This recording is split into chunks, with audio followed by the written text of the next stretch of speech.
Hi friends, എല്ലാവർക്കും നമസ്കാരം. ഞാൻ അനീഷാണ്. അനീഷ് ലേണിംഗ് അസംബ്ലി എന്ന യൂട്യൂബ് ചാനലിലേക്ക് എല്ലാവർക്കും സ്വാഗതം. എല്ലാ PSC ഉദ്യോഗാർത്ഥികൾക്കും അനീഷ് ലേണിംഗ് അസംബ്ലി എന്ന യൂട്യൂബ് ചാനലിലേക്ക് സ്വാഗതം. ഇന്ന് നമ്മൾ പഠിക്കാൻ പോകുന്ന വിഷയം കേരള നവോത്ഥാനത്തെക്കുറിച്ചാണ്. ഇത് LGSന് വേണ്ടിയിട്ട് മാത്രമല്ല, അതുപോലെ യൂണിവേഴ്സിറ്റി LGSന് മാത്രമല്ല, LGS മെയിൻ എക്സാമുകൾക്കും ഡിഗ്രി മെയിൻ എക്സാമുകൾക്കും അതുപോലെ പ്രിലിമിനറി എക്സാമുകൾക്കും +2മായി ബന്ധപ്പെട്ട എല്ലാ എക്സാമുകൾക്കും സപ്പോർട്ടാവുന്ന ഒരു ടോപ്പിക്കാണ് ഇത് കേരള നവോത്ഥാനം എന്ന് പറയുന്നത്. കേരള നവോത്ഥാനത്തിന് നമുക്ക് പ്രധാനമായും ചില വ്യക്തികൾ PSCയിൽ ഇമ്പോർട്ടൻ്റ് ആയ വ്യക്തികളാണ് അല്ലേ. കേരള PSCയിൽ നവോത്ഥാന നായകരെന്ന് പറയുമ്പോൾ ചില വ്യക്തികൾ PSCക്ക് ഏറ്റവും പ്രധാനപ്പെട്ട വ്യക്തികളാണ്. അത് ആരൊക്കെയാണെന്ന് പറഞ്ഞാൽ ചാവറ അച്ഛൻ എന്നറിയപ്പെടുന്ന കുര്യാക്കോസ് ഏലിയാസ് ചാവറ, ശ്രീനാരായണ ഗുരു, ചട്ടമ്പി സ്വാമികൾ, അയ്യങ്കാളി, മന്നത്ത് പത്മനാഭൻ, അതുപോലെ തന്നെ അക്കമ്മ ചെറിയാൻ, പണ്ഡിറ്റ് കറുപ്പൻ, അതുപോലെ സഹോദരൻ അയ്യപ്പൻ, കുമാരഗുരുദേവൻ, ഇവരെല്ലാം PSCക്ക് ഇമ്പോർട്ടൻ്റ് ആയ വ്യക്തികളാണ്. അതായത് നമ്മൾ പഠിച്ചിരിക്കേണ്ട നവോത്ഥാന നായകരാണ്. ഓരോ വ്യക്തികളായിട്ട് നമുക്ക് പഠിച്ചു പോകാം. അപ്പോൾ നമുക്ക് വീഡിയോയിലേക്ക് പോകാം. ഇന്ന് നമ്മൾ പഠിക്കാൻ പോകുന്നത് കുര്യാക്കോസ് ഏലിയാസ് ചാവറ അച്ഛനെ കുറിച്ചാണ്. കുര്യാക്കോസ് ഏലിയാസ് ചാവറ എന്നാണ് അദ്ദേഹത്തിൻ്റെ പൂർണ്ണനാമം. 1805 മുതൽ 1871 വരെയാണ് അദ്ദേഹത്തിൻ്റെ കാലഘട്ടം എന്ന് അറിയപ്പെടുന്നത്. കുര്യാക്കോസ് ഏലിയാസ് ചാവറയുടെ കാലഘട്ടം എന്നറിയപ്പെടുന്നതാണ് 1805 മുതൽ 1871 വരെയാണ്. ആലപ്പുഴ ജില്ലയിലെ കൈനകരിയിലാണ് അദ്ദേഹം ജനിച്ചത്. ആലപ്പുഴ ജില്ലയിലെ കൈനകരിയിലാണ് 1805 ഫെബ്രുവരി 10 അദ്ദേഹം ജനിച്ചത്. കുര്യാക്കോസ് ഏലിയാസ് ചാവറ അച്ഛൻ അറിയപ്പെടുന്നത് കേരള സാക്ഷരതയുടെ പിതാവ് എന്നാണ്. കേരള സാക്ഷരതയുടെ പിതാവ് എന്നറിയപ്പെടുന്ന ആരാണ്? കുര്യാക്കോസ് ഏലിയാസ് ചാവറ അച്ഛനാണ്. അടുത്തതായി കേരളത്തിൽ പള്ളിക്കുടം എന്ന സമ്പ്രദായം കൊണ്ടുവന്നതാരാണ്? കുര്യാക്കോസ് ഏലിയാസ് ചാവറയാണ്. കേരളത്തിൽ പള്ളിക്കുടം എന്ന സമ്പ്രദായം കൊണ്ടുവന്നത്, അതായത് എല്ലാ പള്ളികളോടും ചേർന്ന് സ്കൂളുകൾ, അതായത് കുട്ടികൾക്ക് പഠിക്കാനുള്ള വിദ്യാഭ്യാസം നേടുവാനുള്ള സ്കൂളുകൾ ആരംഭിക്കണമെന്ന ആശയം വ്യാപകമാക്കിയതാരാണ്? ചാവറ അച്ഛനാണ്. അതുകൊണ്ടാണ് അദ്ദേഹത്തെ കേരള സാക്ഷരതയുടെ പിതാവെന്ന് അറിയപ്പെടുന്നത്. അതിന് കാരണം എന്താണ്? കേരളത്തിൽ പള്ളിക്കുടം എന്ന സമ്പ്രദായം കൊണ്ടുവന്ന വ്യക്തിയാണ് കുര്യാക്കോസ് ഏലിയാസ് ചാവറ. ഇതിൽ ഏറ്റവും പ്രധാനപ്പെട്ട കാര്യങ്ങളാണ് 2 കാര്യങ്ങൾ പറഞ്ഞത്. കേരള സാക്ഷരതയുടെ പിതാവെന്നറിയപ്പെടുന്നു, അതുപോലെ കേരളത്തിൽ പള്ളിക്കുടം എന്ന സമ്പ്രദായം കൊണ്ടുവന്നത് ആരാണ്? കുര്യാക്കോസ് ഏലിയാസ് ചാവറ അച്ഛനാണ്. അപ്പോൾ പ്രത്യേകമായി ശ്രദ്ധിക്കേണ്ട കാര്യങ്ങളാണ് ഇത് രണ്ടും. അടുത്തതായി ദൈവദാസൻ എന്നറിയപ്പെടുന്ന പുരോഹിത ശ്രേഷ്ഠനാണ് ആര്?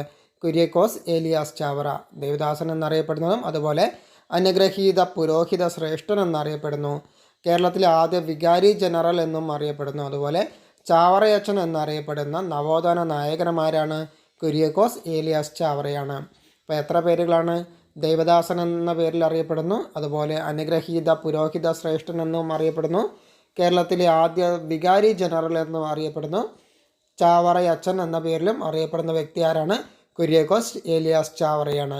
അദ്ദേഹം ചെയ്ത മറ്റൊരു സമ്പ്രദായമാണ് പിടിയേരി സമ്പ്രദായം എന്ന് പറയുന്നത്. പള്ളിക്കുടം സമ്പ്രദായം പോലെ തന്നെ മറ്റൊരു സമ്പ്രദായമാണ് പിടിയേരി സമ്പ്രദായം. പിടിയേരി സമ്പ്രദായം എന്ന് വെച്ചാൽ ഓരോ കുടുംബവും ചോറ് വയ്ക്കുന്ന സമയത്ത് ഒരു പിടിയേരി മാറ്റി വയ്ക്കുക, എന്നിട്ട് ആഴ്ചയിൽ ഒരു ദിവസം എന്ത് ചെയ്യുക, പള്ളിയിലേക്ക് കൊണ്ടു കൊടുക്കുന്ന സമ്പ്രദായമായിരുന്നു പിടിയേരി സമ്പ്രദായം എന്നറിയപ്പെടുന്നത്. അതായത് ഓരോ കുടുംബവും ഒരു ചോറ് വയ്ക്കുന്ന സമയത്ത് ഒരു പിടിയേരി മാറ്റി വെച്ച് അത് പള്ളിയിലേക്ക് കൊണ്ടു കൊടുക്കുന്നു. ആഴ്ചയിൽ ഒരു ദിവസം പള്ളിയിലേക്ക് കൊണ്ടു കൊടുക്കുന്നു. അപ്പോൾ അങ്ങനെ കിട്ടുന്ന ഈ പിടിയേരി കിട്ടുന്ന ഓരോ കുടുംബത്തിൽ നിന്നും ലഭിക്കുന്ന പിടിയേരി എന്ത് ചെയ്യുന്നു?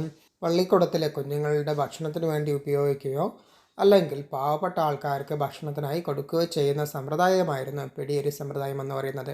അതായത് ഓരോ കുടുംബത്തിൽ നിന്നും ഓരോ പിടിയേരി ചോറ് വയ്ക്കുന്ന സമയത്ത് മാറ്റിവെച്ച് ആഴ്ചയിൽ അത് പള്ളിയിലേക്ക് കൊണ്ടു കൊടുക്കുന്നു. അപ്പോൾ പള്ളിയിൽ നിന്ന് ഇങ്ങനെ ലഭിക്കുന്ന പിടിയേരി എന്ത് ചെയ്യുന്നു? പാവങ്ങൾക്ക് കൊടുക്കുകയോ അല്ലെങ്കിൽ പള്ളിക്കൂടത്തിലെ കുഞ്ഞുങ്ങൾക്ക് ഭക്ഷണത്തിനായി കൊടുക്കുകയോ ചെയ്യുന്ന സമ്പ്രദായമായിരുന്നു പിടിയേരി സമ്പ്രദായം എന്ന് പറയുന്നത്. ചാവറയച്ചൻ നടപ്പിലാക്കിയ പദ്ധതികളാണ് പള്ളിക്കുടം സമ്പ്രദായം, പിടിയേരി സമ്പ്രദായം, അതുപോലെ തന്നെ നൂറ്റുകഞ്ച് പദ്ധതി. നൂറ്റുകഞ്ച് പദ്ധതി എന്ന് പറഞ്ഞാൽ എന്ത് ചെയ്യാം? ഓരോ വ്യക്തികളും അവരുടെ വരുമാനത്തിൻ്റെ 5% പള്ളിക്ക് കൊടുക്കുക. ഓരോ വ്യക്തികളും എന്ത് ചെയ്യുക? അവരുടെ വരുമാനത്തിൻ്റെ 5% പള്ളിക്ക് കൊടുക്കുന്നു. അപ്പോൾ പള്ളി എന്ത് ചെയ്യും? പള്ളിയുടെ പുരോഗമനത്തിന് വേണ്ടിയോ അല്ലെങ്കിൽ പാവപ്പെട്ട ആൾക്കാർക്കോ ഈ പൈസ കൊടുക്കുന്നു. അങ്ങനെയുള്ള ഒരു സമ്പ്രദായമായിരുന്നു എന്ത് പറയുന്നത്? നൂറ്റുകഞ്ച് പദ്ധതി. അതായത് അവരവരുടെ വരുമാനത്തിൻ്റെ 5% പള്ളിക്ക് കൊടുക്കുന്നു. അത് പള്ളിയുടെ പുരോഗമനത്തിന് വേണ്ടിയിട്ടോ അല്ലെങ്കിൽ പാവപ്പെട്ട ആൾക്കാരുടെ ഉന്നമനത്തിന് വേണ്ടിയിട്ടോ അവരുടെ ആവശ്യങ്ങൾക്കോ കൊടുക്കുന്നതിനെയാണ് എന്ത് പറയുന്നത്? നൂറ്റുകഞ്ച് പദ്ധതി എന്ന് പറയുന്നത്. അതുപോലെ തന്നെ ചാവറയച്ചൻ നടപ്പിലാക്കിയ മറ്റൊരു സമ്പ്രദായമാണ് കെട്ടുതെങ്ങ് പദ്ധതി എന്ന് പറഞ്ഞാൽ വീട്ടിൽ തേങ്ങ ഇടുന്ന സമയത്ത് ഒരു തേങ്ങ പള്ളിയിലേക്ക് മാറ്റി വയ്ക്കുക, അല്ലെങ്കിൽ തേങ്ങ ഇല്ലാത്തവരാണെങ്കിൽ എന്ത് ചെയ്യുക, ഒരു തേങ്ങയുടെ വില പള്ളിയിലേക്ക് കൊടുക്കുക. അങ്ങനെയുള്ള സമ്പ്രദായമായിരുന്നു എന്ത് ചെയ്യുക, കെട്ടുതെങ്ങ് പദ്ധതി എന്ന് പറയുന്നത്. അപ്പം വീട്ടിലുള്ള തേങ്ങ ഇടുന്ന സമയത്ത് ഒരു തേങ്ങ പള്ളിയിലേക്ക് മാറ്റി വയ്ക്കുന്നു, അല്ലെങ്കിൽ തേങ്ങ ഇല്ലാത്തവരാണെങ്കിൽ അതിൻ്റെ വില, അതിൻ്റെ പൈസ എത്രയാണോ അത് പള്ളിയിലേക്ക് കൊടുക്കുന്ന പദ്ധതിയാണ് എന്ത് ചെയ്ത് കെട്ടുതെങ്ങ് പദ്ധതി എന്ന് അറിയപ്പെടുന്നത്. അപ്പോൾ ചവറയച്ചൻ നടപ്പിലാക്കിയ പദ്ധതികൾ ഏതൊക്കെയാണ്? പള്ളിക്കുടം സമ്പ്രദായം, പിടിയേരി സമ്പ്രദായം, നൂറ്റിക്കഞ്ച് പദ്ധതി, കെട്ടുതെങ്ങ് പദ്ധതി. ഈ 4 കാര്യങ്ങളും നടപ്പിലാക്കിയതാരാണ്? കുര്യാക്കോസ് ഏലിയാസ് ചാവറ അച്ഛനാണ്. അടുത്തതായി കുര്യാക്കോസ് ഏലിയാസ് ചാവറയുമായി ബന്ധപ്പെട്ട വിപ്ലവമാണ് വാഴത്തട വിപ്ലവം. അതായത് അച്ചടിയുമായി ബന്ധപ്പെട്ട് കുര്യാക്കോസ് ഏലിയാസ് ചാവറ നടത്തിയ വിപ്ലവമാണ് വാഴത്തട വിപ്ലവം എന്ന് അറിയപ്പെടുന്നത്. എന്തുമായി ബന്ധപ്പെട്ടതാണ്?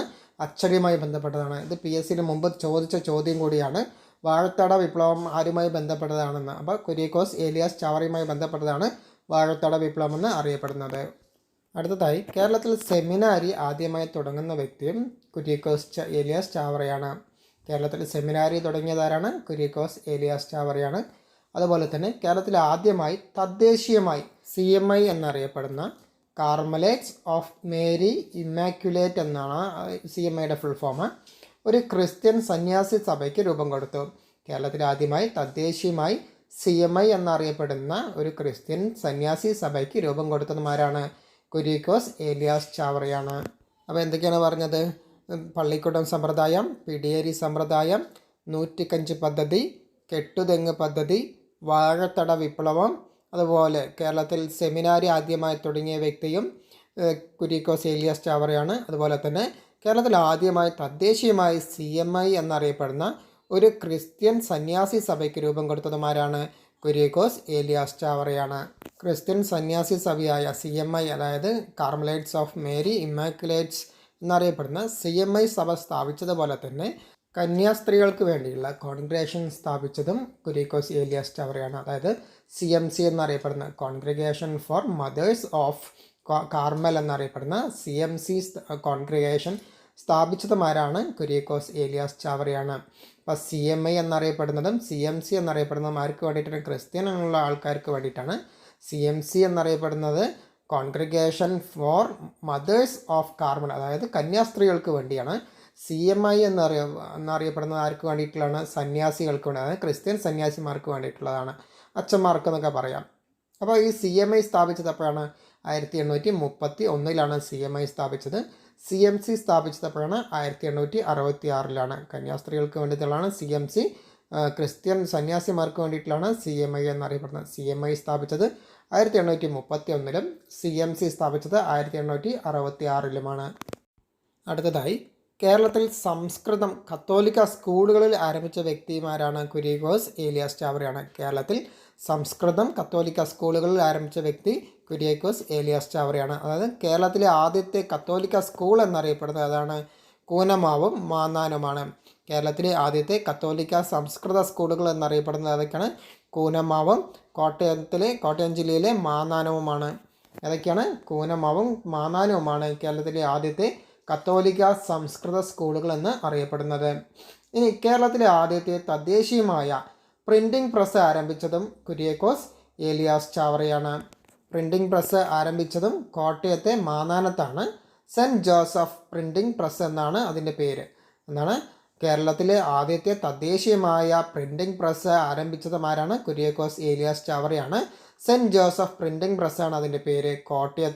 കോട്ടയം ജില്ലയിലെ മാന്നാനത്താണ്. 1846 ഈ സെൻറ്റ് ജോസഫ് പ്രിൻറ്റിംഗ് പ്രസ് ആരംഭിച്ചത്. കേരളത്തിലെ തന്നെ തദ്ദേശീയമായ ആദ്യത്തെ പ്രിൻറ്റിംഗ് പ്രസ്സാണ് ഏത്? Saint Joseph printing press.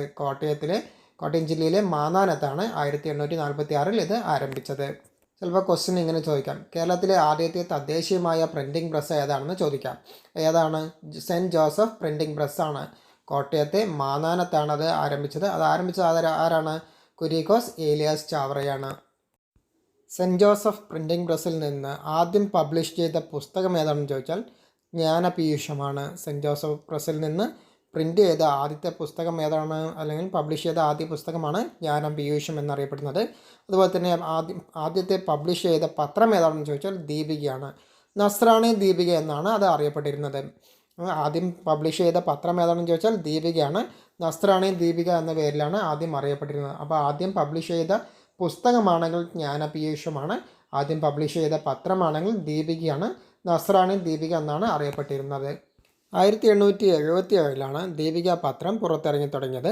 നസ്രാണി ദീപിക എന്ന പേരിലാണ് ആദ്യമായി ദീപിക പത്രം അറിയപ്പെട്ടിരുന്നത്. നിതീരിക്കൽ മാണിക്കത്തനാരാണ് ദീപിക പത്രത്തിൻ്റെ പത്രാധിപൻ അല്ലെങ്കിൽ എഡിറ്റർ എന്നൊക്കെ അറിയപ്പെടുന്നത്. അപ്പോൾ പത്രാധിപൻ ആരാണെന്ന് ചോദിച്ചു കഴിഞ്ഞാൽ നിതീരിക്കൽ അല്ലെങ്കിൽ ദീപിക പത്രത്തിൻ്റെ പത്രാധിപൻ ആരായിരുന്നു ചോദിച്ചു കഴിഞ്ഞാൽ, അല്ലെങ്കിൽ സ്ഥാപകൻ ആരായിരുന്നു എന്ന് ചോദിച്ചാൽ ആരാണ്? നിതീരിക്കൽ മാണിക്കത്തനാരാണ്. ഇന്നും പ്രവർത്തനം ആരംഭിച്ചുകൊണ്ടിരിക്കുന്ന അല്ലെങ്കിൽ ഇന്നും പ്രവർത്തിച്ചുകൊണ്ടിരിക്കുന്ന കേരളത്തിലെ ഏറ്റവും പഴയ പത്രം ഏതാണെന്ന് ചോദിച്ചു കഴിഞ്ഞാൽ ഏതാണ്? ദീപികയാണ്. ഏറ്റവും പഴക്കം ചെന്ന ദിനപത്രം എന്നറിയപ്പെടുന്ന ഏതാണ്? ദീപികയാണ്. 1877 എന്ത് ചെയ്തത്? ദീപിക ആരംഭിച്ചത്. ദീപിക പ്രസിദ്ധീകരിച്ച് തുടങ്ങിയത് എവിടെ നിന്നാണ് പ്രസിദ്ധീകരിച്ച് തുടങ്ങിയത്? സെൻറ്റ് ജോസഫ് പ്രിൻറ്റിംഗ് പ്രസ്സിൽ നിന്നാണ് ദീപിക പ്രസിദ്ധീകരിച്ച് തുടങ്ങിയത്. ദീപികയുടെ ആദ്യ പേര് അറിയപ്പെടുന്ന എന്താണ്? നസ്രാണി ദീപിക എന്നാണ്. നസ്രാണി ദീപികയുടെ സ്ഥാപകൻ ആരാണെന്ന് ചോദിച്ചു കഴിഞ്ഞാൽ ആരാണ്? നിതീരിക്കൽ മാണിക്കത്തനാരാണ്. അതുപോലെ തന്നെ മലയാളത്തിലെ ആദ്യത്തെ ഓൺലൈൻ എഡിഷൻ ആരംഭിച്ച പത്രവും ദീപികയാണ്. ഓക്കെ, മലയാളത്തിലെ ആദ്യത്തെ ഓൺലൈൻ എഡിഷൻ ആരംഭിച്ച പത്രം ഏതാണെന്ന് ചോദിച്ചാൽ അതും ദീപികയാണ്. അടുത്തതായി കുര്യാക്കോസ് ഏലിയാസ് ചാവറ സീറോ മലബാർ സഭയുടെ വികാരി ജനറലായ വ്യക്തിയാണ്. കേരളത്തിലെ തന്നെ ആദ്യത്തെ വികാരി ജനറൽ ആരാണ്? കുര്യാക്കോസ് ഏലിയാസ് ചാവറയാണ്. അപ്പോൾ സീറോ മലബാർ സഭയുടെ വികാരി ജനറലും കൂടിയാണ് ആര്? കുര്യാക്കോസ് ഏലിയാസ് ചാവറ. കുര്യാക്കോസ് ഏലിയാസ് ചാവറയെ വാഴ്ത്തപ്പെട്ടവനായി പ്രഖ്യാപിച്ച വർഷം 1986 ഫെബ്രുവരി 8. കുര്യാക്കോസ് ഏലിയാസ് ചാവറയെ വാഴ്ത്തപ്പെട്ടവനായി പ്രഖ്യാപിച്ച വർഷം എപ്പോഴാണ്? 1986 ഫെബ്രുവരി 8. അൽഫോൺസ് അമ്മയെയും അതേ വർഷം തന്നെയാണ് എന്ത് ചെയ്തത്? വാഴ്ത്തപ്പെട്ടവളായി പ്രഖ്യാപിച്ചത്. അപ്പോൾ ആരൊക്കെയാണ്? കുര്യാക്കോസ് ഏലിയാസ് ചാവറയെയും അൽഫോൺസ് അമ്മയുമാണ് ഈ 1986 ഫെബ്രുവരി 8 വാഴ്ത്തപ്പെട്ടവനായി പ്രഖ്യാപിച്ചത്. അടുത്തതായി കുര്യാക്കോസ് ഏലിയാസ് ചാവറയെ വിശുദ്ധനായി പ്രഖ്യാപിച്ച വർഷം 2014 നവംബർ 23. 2014 നവംബർ 23 കുര്യാക്കോസ് ഏലിയാസ് ചാവറയെ വിശുദ്ധനായി പ്രഖ്യാപിച്ചത്. സിസ്റ്റർ യൂഫ്രേഷ്യ അല്ലെങ്കിൽ ഏവുപ്രാസി അമ്മ എന്നറിയപ്പെടുന്ന സിസ്റ്റർ അവിന് യൂപ്രേഷ്യനിയമാണ് 2014 നവംബർ 23 വിശുദ്ധിയായി പ്രഖ്യാപിച്ചത്. 1986 ഫെബ്രുവരി 28 വാഴ്ത്തപ്പെട്ടവനായി പ്രഖ്യാപിച്ചു. കുര്യാക്കോസ് ഏലിയാസ് ചാവറയെ വാഴ്ത്തപ്പെട്ടവനായി പ്രഖ്യാപിച്ചു. 2014 നവംബർ 23 വിശുദ്ധനായി പ്രഖ്യാപിക്കുകയും ചെയ്തു. 1987 ഡിസംബർ 20 കുര്യാക്കോസ് ഏലിയാസ് ചാവറ ഇന്ത്യയുടെ തപാൽ സ്റ്റാമ്പിൽ പ്രത്യക്ഷപ്പെട്ടത്. എപ്പോഴാണ്? 1987 ഡിസംബർ 20 കുര്യാക്കോസ് ഏലിയാസ് ചാവറ അച്ഛൻ ഇന്ത്യയുടെ തപാൽ സ്റ്റാമ്പിൽ പ്രത്യക്ഷപ്പെട്ടത്. കുര്യാക്കോസ് ഏലിയാസ് ചാവറ മരണമടഞ്ഞത് 1871 ജനുവരി 3 അദ്ദേഹം മരണമടഞ്ഞത് എപ്പോഴാണ്? 1871 ജനുവരി 3. അദ്ദേഹത്തിൻ്റെ മൃതദേഹം സൂക്ഷിച്ചിരിക്കുന്നത് മാന്നാനത്താണ്. അദ്ദേഹത്തിൻ്റെ ഭൗതിക ശരീരം സൂക്ഷിച്ചു വച്ചിരിക്കുന്ന അല്ലെങ്കിൽ അടക്കിയിരിക്കുന്നത് എവിടെയാണ്? മാന്നാനത്താണ്. ജീവിതം തന്നെ സന്ദേശം എന്നതാണ് അദ്ദേഹത്തിൻ്റെ ജീവിതചരിത്രം. അദ്ദേഹത്തിൻ്റെ ജീവചരിത്രം എന്താണ്? ജീവിതം തന്നെ സന്ദേശം എന്നാണ്. അത് MK സാനു എഴുതിയതാണ്. ജീവിതം തന്നെ സന്ദേശം എന്നതാണ് കുര്യാക്കോസ് ഏലിയാസ് ചാവറ അച്ഛൻ്റെ ജീവചരിത്രം. ഓക്കെ, അത് MK സാനുവാണ് എഴുതിയത്. അടുത്തതായി നമ്മൾ നോക്കുന്നത് കുര്യാക്കോസ് ഏലിയാസ് ചാവറയുടെ പ്രധാനപ്പെട്ട കൃതികളാണ്. അപ്പോൾ പ്രധാനപ്പെട്ട ഏതെങ്കിലും 4 കൃതി തന്നിട്ട് ഇതിൽ ഈ ഒരു കൃതി തന്നിട്ട് ഇപ്പോൾ ഏത് നവോത്ഥാന നായകൻ്റെ ആണെന്നും ചോദിക്കാം, അല്ലെങ്കിൽ ഏലിയാസ് കുര്യാക്കോസ് ചാവറയുടെ പ്രധാന കൃതി ഏതാണെന്നും നമുക്ക് ചോദിക്കാവുന്നതാണ് ഓപ്ഷനിൽ. അപ്പോൾ അങ്ങനെ വരികയാണെങ്കിൽ നമ്മൾ ഒരു 10 കൃതിയെങ്കിലും എന്ത് ചെയ്യണം? നമ്മൾ പഠിച്ചിരിക്കണം. അപ്പോൾ അത് ഏതൊക്കെയാണെന്ന് നോക്കാം. ആത്മാനുതാപം, നളാഗമം, മാന്നാനം നളാഗമം, കൂനമ്മാവ് മഠം, മരണപർവം, മരണവീട്ടിൽ പാടുവാനുള്ള പാന, അനസ്താസ്യയുടെ രക്തസാക്ഷിത്വം, ധ്യാനസല്ലാപങ്ങൾ, 40 മണിയുടെ ക്രമം, കനോന നമസ്കാരം.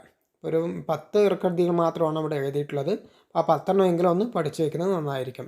ആത്മാനുതാപം, നളാഗമം, മാന്നാനം നളാഗമം, കൂനന്മാവ് മഠം, മരണപർവം, മരണവീട്ടിൽ പാടുവാനുള്ള പാന, അനസ്താസ്യയുടെ രക്തസാക്ഷിത്വം, ധ്യാനസല്ലാപങ്ങൾ, 40 മണിയുടെ ക്രമം, കനോന നമസ്കാരം. ഇന്നത്തെ ക്ലാസ് നിങ്ങൾക്ക് പ്രയോജനപ്പെട്ടെന്ന് വിചാരിക്കുന്നു. നിങ്ങളുടെ സുഹൃത്തുക്കൾക്കും ഈ വീഡിയോസ് ഒന്ന് ഷെയർ ചെയ്യണം. അതുപോലെ തന്നെ ഈ ചാനൽ ആദ്യമായിട്ട് കാണുന്നവരാണെങ്കിൽ ഈ ചാനൽ ഒന്ന് സബ്സ്ക്രൈബ് ചെയ്യുക. തൊട്ടടുത്തുള്ള ബെല്ലൈക്കണിലെ ആളെന്ന ഓപ്ഷൻ കൂടി പ്രസ് ചെയ്ത് കഴിഞ്ഞാൽ ഞാനിടുന്ന വീഡിയോസിലെ നോട്ടിഫിക്കേഷനായി ലഭിക്കുന്നതാണ്. നമുക്ക് പുതിയൊരു ടോപ്പിക്കുമായി വീണ്ടും കാണാം.